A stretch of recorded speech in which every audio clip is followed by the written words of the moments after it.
This is Don Warren with openhousesUSA.net. Today, with our agent spotlight, we're talking to Walter Key out of Florida, one of the top producing real estate agents, and he's become a great friend. He also helps us with our coaching and our live masterminds every month with our premium members. Right now, it's open to everybody, but and we always invite you to those. But today we just want to talk to him to learn more about his experience as an agent and also his experience with open houses. So, Walter, tell us a little bit about yourself and also the area that you're in. Sure. So I am currently in Northeast Florida, which feels more like Michigan than Florida because it's cold here today. I started my real estate business in Central Virginia, built a very successful business, actually sold that business for multi-six figures, moved to Florida, started completely over, built a new business in Florida. So I now service Northeast Florida, just outside the Jacksonville metro market, about an hour north of Ocala, sit in kind of a triangle. I am a realtor, I'm a coach, I'm an author, I do a bunch of fun stuff. Just actually had our meeting yesterday for the state, for my brokerage specifically. And apparently I was number 2 for volume, for sales in the entire state for our brokerage yesterday, which I thought was funny because I've only been with this brokerage for 9 months, which if you were to extrapolate my 9-month closing volume and add it into a 12-month year, I basically tied for first place for the entire state. So all that's just to say, I still close transactions. A lot of people are like, oh, you said the word coach, you must not know how to do real estate, right? Those who can't do teach. I coach because I love what I do and I want other agents to replicate my success, but I actually absolutely go out there and make money in real estate. So I am not selling people coaching products. I'm out there selling houses, and I just share my knowledge.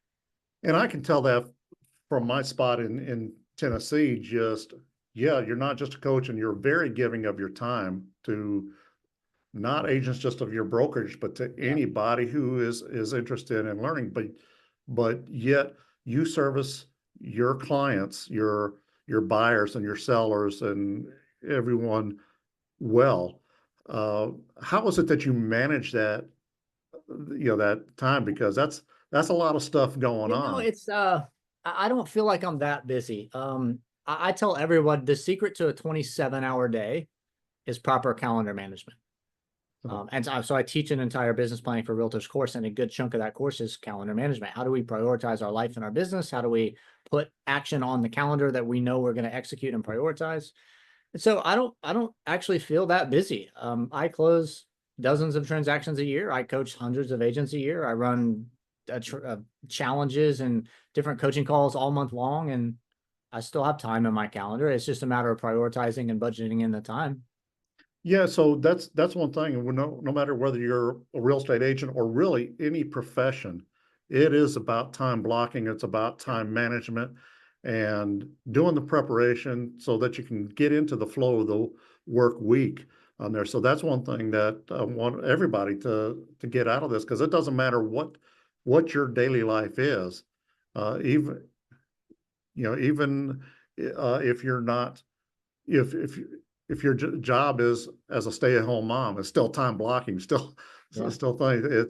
It doesn't matter what your job is. If your job is to find a job, it's still about blocking. But no matter what career, whatever you're doing, that becomes very, very important. But for agents, yes, you can reach out to Walter. He'll give you the information. We've done we've done a webinar or two about the topic, and it's always very helpful to me on that.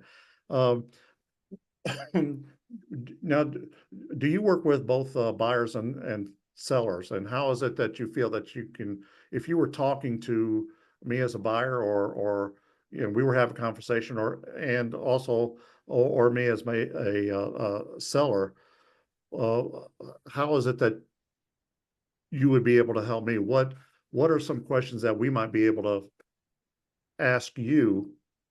Yeah. To know that you're going to represent us well. I always start.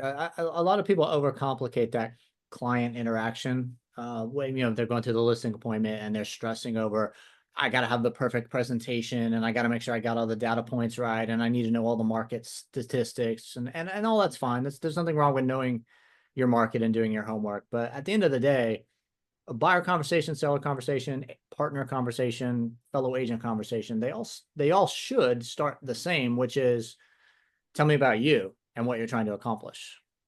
Right. So every listing appointment I do, the first thing I do when I walk in is shake hands, pet the dog, say hi to the kids if they have them, always acknowledge that.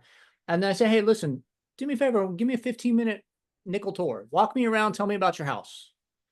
And for 15 or 20 minutes, I'm just going to have a conversation with them about who they are, what they're doing, how long have you lived here, why are you moving? Tell me more about that. That's super interesting. My daughter is the same age as your daughter. We're just going to make a connection. We're not even talking about sales and marketing and numbers, and we're just building the connection, because I can't help anybody if I don't know what problem they're trying to solve.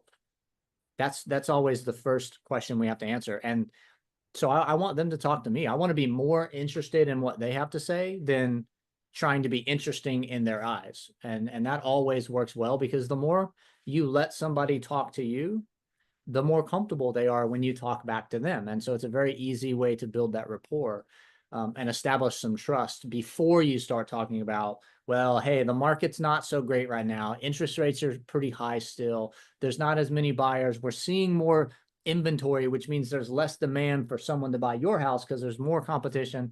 And they go, oh, well, that stuff kind of sucks. But they already like me. We've already established what they're trying to accomplish, and how we have connections. And so we can walk through the complexities of the market after we've built the relationship. And it's not so scary to them. Just if you just go in and you're like a robot and you start talking about data before you've made the connection, you're going to lose people pretty fast. Yeah, and you were approaching really, I can see it from both sides. Because I'm not a real estate agent, but just thinking from a buyer seller, and you're coming in and with me as a seller or buyer, but you're just getting to know me. So you and building that relationship with me, so you can understand me and what my situation is, because I know, talking with with a lot of buyers and sellers, everybody's unique in what their needs are. A seller, they might be needing to move because of a job transfer. Okay, well, how does that play into it? Or might be just moving to a bigger house, down down the block or something. How does that play into it? Understanding the needs. Hey, are you are you wanting to use this as a rental, if that fits it within the plans, and start building the portfolio. Me, I know, especially at this stage of my life, there's no way I would handle have any rental properties. I don't have the patience for that, but I understand that, and it's great wealth building. So you going in and just understanding what it is, what your sellers need, what your buyers need, building the relationship, so that if all those tools that you have in your bag on Yeah. there, you may only need to bring out one or two that applies to that customer. You may need to bring out a bunch more, but that you have them to be able to help. So yeah, I mean, that's right there. If you were doing that with me, I'd say you're hired. Well, let's get this done. But how important do you think that open houses are in today's market? So open houses are interesting. We talked about this on the last mastermind. A lot of people look at an open house as a singular event that they have to do. Well, I have a listing and I need to make sure my seller knows I'm working for them. Therefore, I'll host an open house. And while that's a valid way to build rapport with your client, to do an open house and give them feedback and all the stuff, an open house should not be an individual singular event that you do. It should be an entire strategy that you employ to market your listing, for sure, solicit great feedback for your seller, for sure, but also to market yourself, to push your brand out into your community, to offer value to those around you, and to potentially pick up even more buyer business because of it. And so I mean, anyone who didn't watch last week's or last month's mastermind needs to go watch that open house mastermind, right? That we laid out the entire strategy behind an open house. But again, even with open houses, they're wildly effective to build your business, build your brand, solicit great feedback. There's so many ways you can use an open house to build great partnerships with other vendors in your market. But it all goes back to the client as well. So I have had conversations with clients, seller clients, and as we're talking about the way we market and what we do, and hey, listen, in the first couple weekends, I'd love to host an open house for you if you'd like, because statistically, we want to do this within the first couple weeks where all of the buyers are looking. And they're like, yeah, we don't really want to do that. We don't want to have to leave our house for 4 hours on a weekend, and we don't need that. Okay, well, as much as I value open houses to help my client, to solicit that feedback, to grow my business, to market my brand, I'm not going to force my seller to do an open house if they don't want to either. And so I have that conversation about the value of an open house and how it does what we want it to do and how it gives us great feedback, marketing data to help us know if we're on the right track. Is the price right? Are we getting the attention we need? Here's the actual feedback that was provided at the open house because I have a great feedback form, et cetera, et cetera. And most sellers understand the value of that, and they're willing to step out of the way for a few hours so that you can do that for them. But if they're not, that's okay too, right? We never want to force our way of business onto our client if we don't have to. Yeah, absolutely. And how long have you been doing real estate now? Oh, geez. I tell people I've been playing with real estate for decades. I've been licensed in real estate for years. I bought my first house in 2001, and fast forward just over 20 years now, the house I'm sitting in is my 13th transaction personally for me, for my family. I Wow. have bought and sold over a dozen homes just in the last 20 years for myself as the Navy moved me over a 21-year Navy career. So I've sold hundreds of houses, a dozen or so for me, and then hundreds for clients across 2 states. So I've been at it for a little bit. Yeah, and when did you start immediately doing open houses as a new agent, or was that something that you just kind of grew into? And what Started it was your experience with right from those the first get-go. ones? So from the moment I got my real estate license, brand new agent, went to my broker because I had done some research beforehand, right? I'm not stepping into an industry I don't know. I'm a nerd. I do the research first. And so I knew open houses were a thing. So I went to my broker at my first brokerage and I said, who's our number one agent in this office? And she said, oh, that's Denise. She's our number one by far. And I'm like, okay, so 2 things, broker. One, I'm replacing her next year as the number one agent. Haha, right? She'd been there for years. 2, do you think she'd let me host an open house at her listings? And she said, absolutely. She's always got listings. She'd be more than happy for you to host an open house. Go talk to her. So from the very start of my real estate career, I was hosting open houses as a way to grow my business because the top producing agent in my office had so many listings. There's no way she could host an open house on all of them. And that's how I refined my feedback form. I started it to give feedback to a different agent. I wanted to make sure it was thorough, it captured all the data, and it gave them a no kidding snapshot. This is what the market said about your listing. Give that to your seller and go be a rock star for your client. And the rest was history. And I became a year later, I became the number one solo agent in that office. Oh, And she had a that's team, awesome. so technically her team outsold me, but when you divided her team sales by the number of agents on their team, I outsold every one of the individual agents on the team. That's that's Open awesome. And a houses was a couple of big things part of that you that. mentioned on there, just yes, you researched what's the viability of these different marketing things. Okay, open houses are legit, and in my opinion, in most years and most areas of the country, open houses are going to be valid unless like a few years ago where they were just Yeah, the 87 flying off the offers on shelves. one Yeah, house within 12 hours. exactly. Maybe not then, but still there are situations. But you're researching, but then you're also refining and seeing how to keep making things better and better. It's not doing agents. It's not just going out there throwing up a sign, throwing up a post the day before and say, for the okay, most. there's an open house. You've Yeah, got to put on anything you do, you have to put the work into it. for sure. Um, hey, can you share a memorable open house experience, good or bad, that you Yeah, think yeah. that agents can? So my very, very, very, very first open house I ever did, again, for another agent. This is how much planning went into the process. I said, what listing do you want me to hold open? I don't remember the address, but Red something Lane, whatever. So that's the house. And I said, okay, here's what I'd love to do.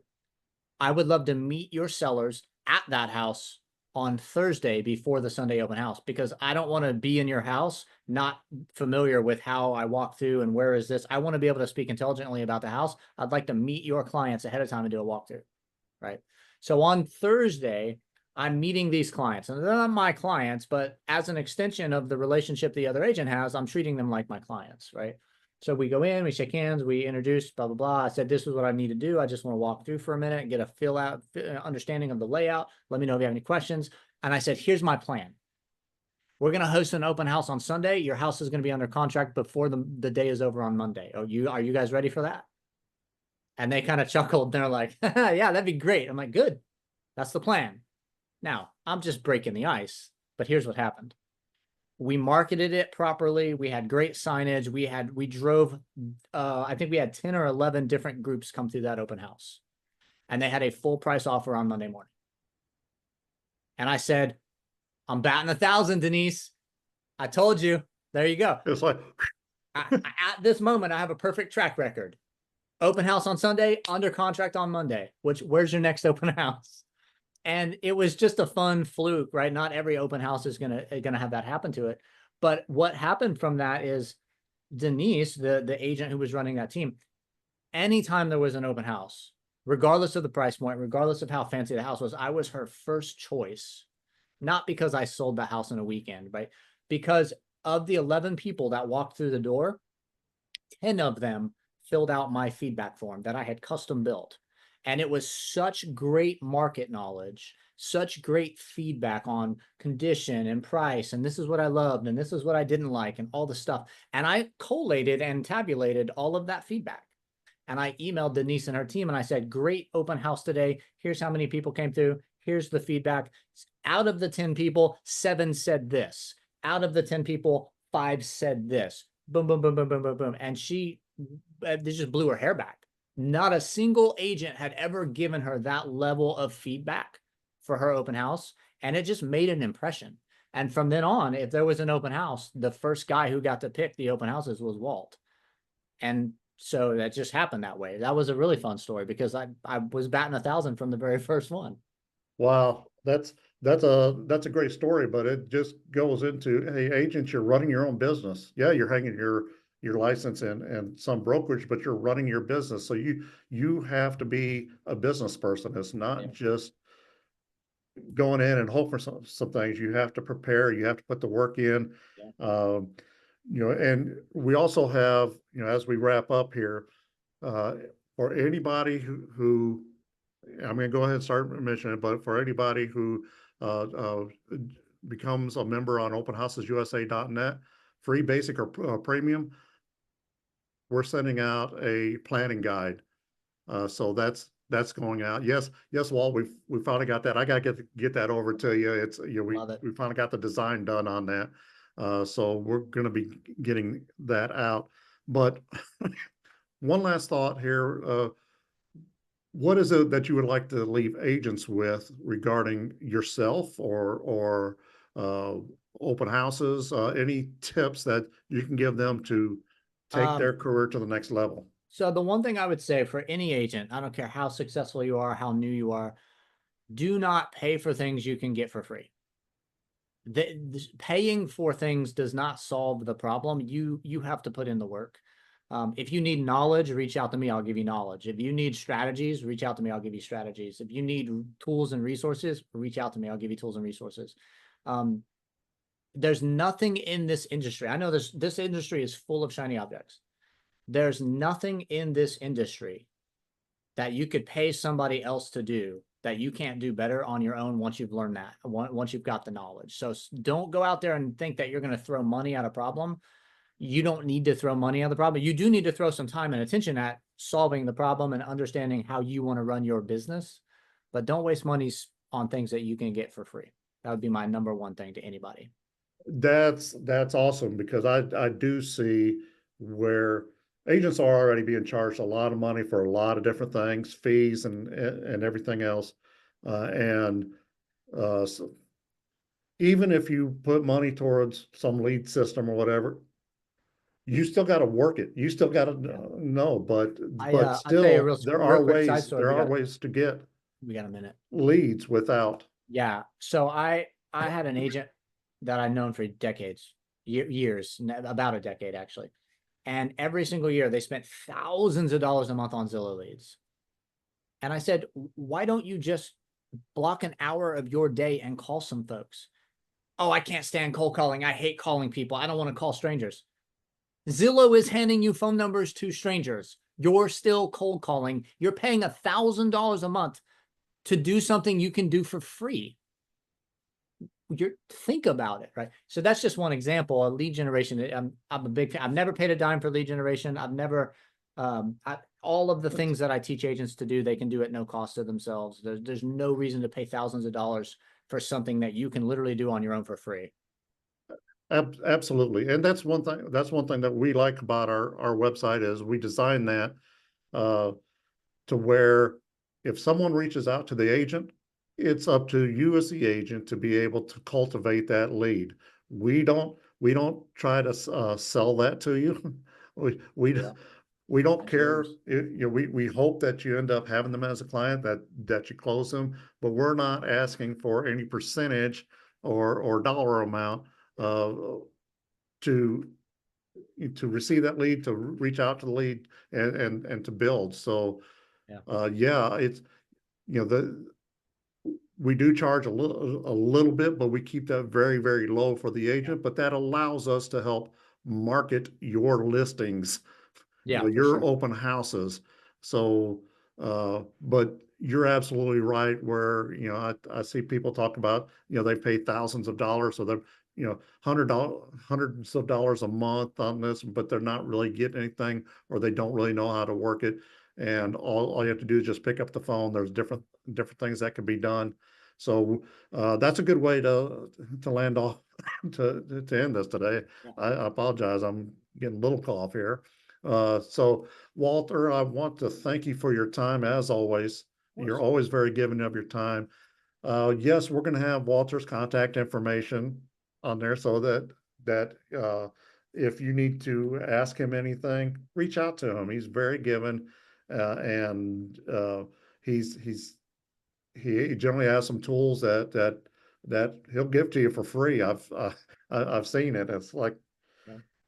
and if you want to make a donation in his honor or something, feel free to do that. Hey, we were both military, so Yeah. donate to some veterans Yeah. There's organization always somewhere on you there. can go. There's some great ones, and you we would be proud to know that you donated in Walter's behalf, or just to help just to help a vet because of somebody So Walter, thank you for your time, and Absolutely. we'll we'll see you on the next coaching mastermind. Sounds good.